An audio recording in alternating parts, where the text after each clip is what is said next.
Okay, here's a second story that I've been wanting to read out for a while. This one's called MaRiO. I'm saying it that way because of the funky way of, type that, like, the M, R, and I are caps for some reason. I guess it's trying to be, edgy. Alright, let's get into this. MaRiO. I was asked to clean out my father's house after he had passed away. Right off the bat, the first sentence is already weird. You added a comma after the first clause. Why did you have to do that? You could have just written it like, I was asked to clean my father's house shortly after he passed away. He was a huge gaming nerd. He even camped out for the release of the NES when he was about my age, 19. He had them all. Atari 2600, Atari Flashback, Magnavox, Odyssey, 2000 through 5000, NES, SNES, N64. Okay, why the fuck are you listing off all these consoles? You don't need we get it, he's a hardcore gamer. He might even have had the Wii U, if he was alive long enough for the release. I was in my father's house, alone, cleaning out the basement. I grabbed one of the last cardboard boxes down there, and I noticed how light it was. Wondering why it was so light, I peeked inside to find one old NES cartridge. It did not have a game label on it. It only had MaRiO, crudely written by my father. Don't insult your father's handwriting! With a permanent marker. I became curious. Why was this game all by itself in a box? Why was the label torn off? Why was it written on? And why was MaRiO spelled so crudely? I ask the same question to myself every day. I have spent countless nights pondering this very question. Since my father had handed me down all of his games and consoles, which included his NES, we get it! You have a bunch of consoles! I decided to take it home and figure it out for myself. What, are you gonna operate some forensics on it? Do a little autopsy? I got it home and set up the NES. I immediately popped up the game and started it up. Things already seemed a little off. The game had no startup screen. It simply just placed me at the start of the first level of what appeared to be the classic game that we all know and love, Super Mario Bros. Well, the game is old, ellipses. I thought to myself, maybe it's just a little glitchy and that's why it skipped the startup screen. Dad did buy it at midnight release, after all. As I expected, the game was rather glitchy. Sometimes, when grabbing a fire flower, it would make Mario small, and stars only work 75. That's a unusual statistic you picked up. So did you just pick up like 100 stars and you wrote it down like, okay, this worked, that didn't work? That's just weird. Just don't put just put down, it worked some of the time. As well, Toad never said the message he had for you at the very end of the castle. You know, thank you, homie, but our prince is in another castle. He never said anything. That was until World 7's castle. Only one step closer to becoming one of us, homie. This message made me chuckle. Yeah, that's pretty fucking hilarious. Not. I assumed my father had hacked the game for laughs, and that was why it was so glitchy before. Okay, I don't care how hardcore of a gamer you are, but I'm pretty sure, ROM hacking tools were like super rare, if not, feasible back during the 90s. That's just my end. This has nothing to do with your story. I'm just saying it's unlikely to have happened. Things got weird after that. In level 8-1, the sky was dark red, and the music was a little slower than usual. Oh, there we go! Dark red and slow music.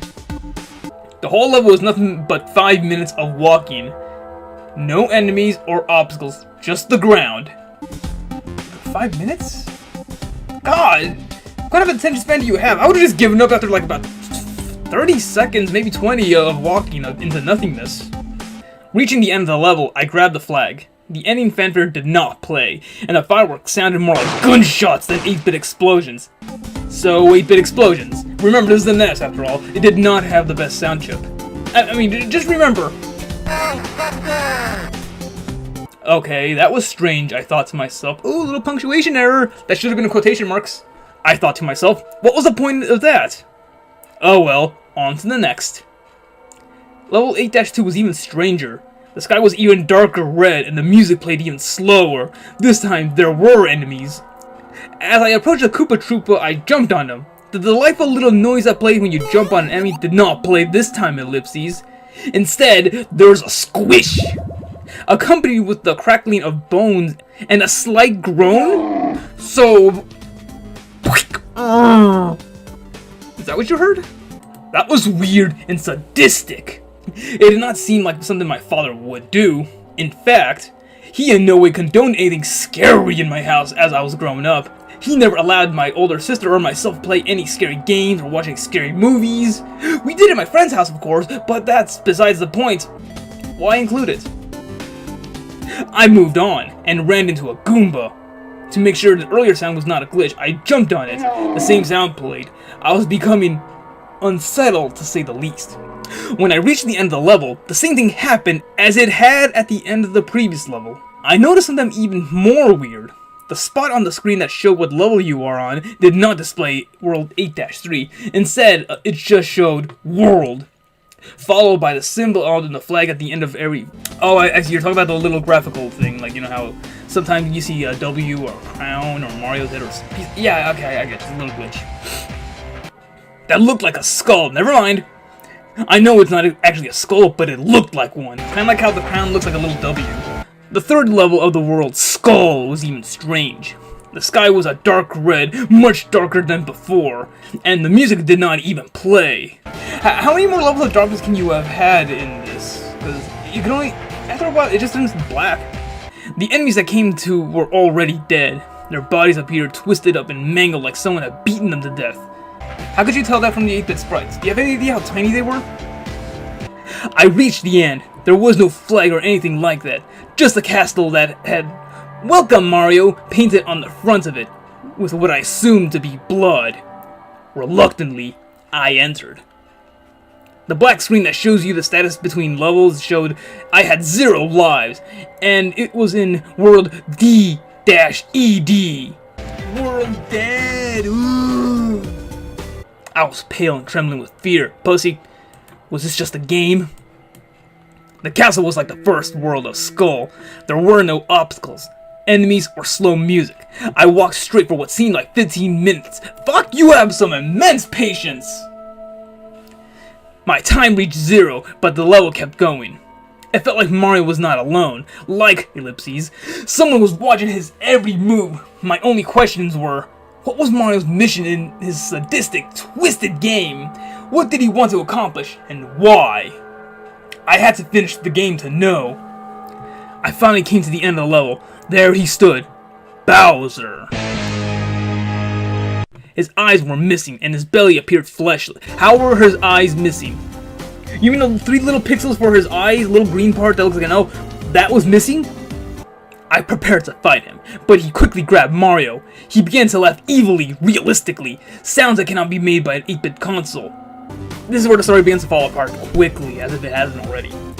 Why can these consoles, in these stupid stories, always make sounds that exceed the capabilities of a console? It makes no goddamn sense. Why even develop new consoles if that's the... You think these people are making such crusty sounds back then because they want to? If they had the ability to, I can guarantee you they would be doing it. So no, you can't fucking play 50 Cent on your NES no matter how hard you try. I mean, you could, but it would be really hard. Sounds that cannot be made by an 8-bit console.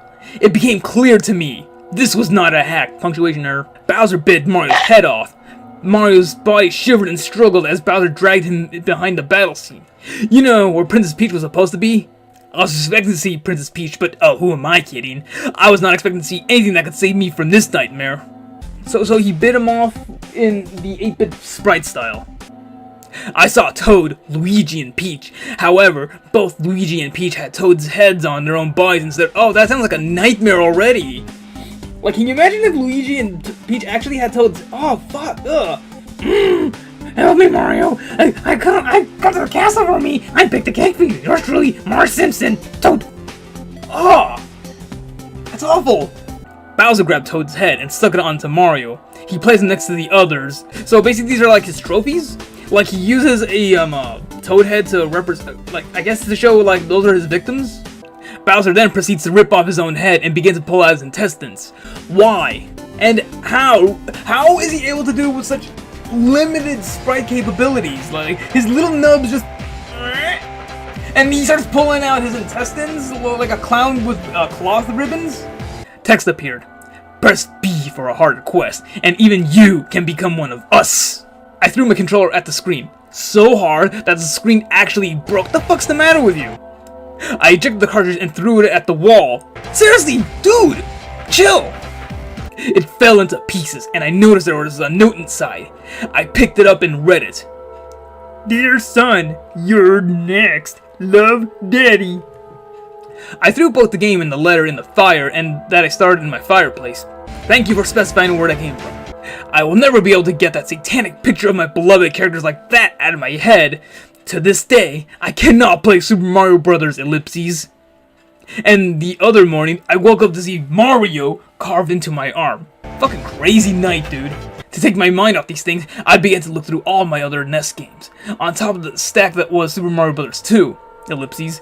However, the label was different. It spelled Super Mario Bros. 2. The picture of Mario with the likely carrying a turnip was instead a picture of Mario with an angry toad head, carrying Birdo's decapitated head instead of a turnip. Okay, that sounds even worse. Well, like, oh god, can you imagine if Mario also had Toad's head? So long, King Bowser! After that, I just decided to never play any Mario game ever again. Whatever was on the game, Ellipses, could only be worse. Thank you for reading. I wanted somebody to know about this before something happened to me! Okay, that's the end of the story. What a stupid story. Okay, it starts off with the awful cliche of, oh, I like this game much like everybody else. You know, kind of like the same way of Sonic.exe started. It talks about, you know, gore, and, like, why is there gore in it? You know, you can make a thing scary without involving gore. And why can 8-bit sprites move as fluidly as you describe them? That cannot happen, no matter how hard you try. I mean, you can, but it's just going to be really hard to make out what's going on. And, again, the sound effects, like, the sounds you mentioned sound like they clearly exceed what a NES is capable of even doing. Research your shit before you even write these kind of things in. Now, if it was a PC game, I could understand that. Yeah, I'll just let it slide. But no, these are... Where did this cartridge come from, too? Again, another problem with all these scary ROM hacks is that, you know, they just magically manifest out of nowhere, or they get them from GameStop or some shit. And I fucking hate the ending, too. Like, oh, I'll never look at Mario the same way again. I swear, that is like one of the most overused lines I've ever seen in a creepypasta. Alright, that was another story done. I'll maybe see you guys again next time.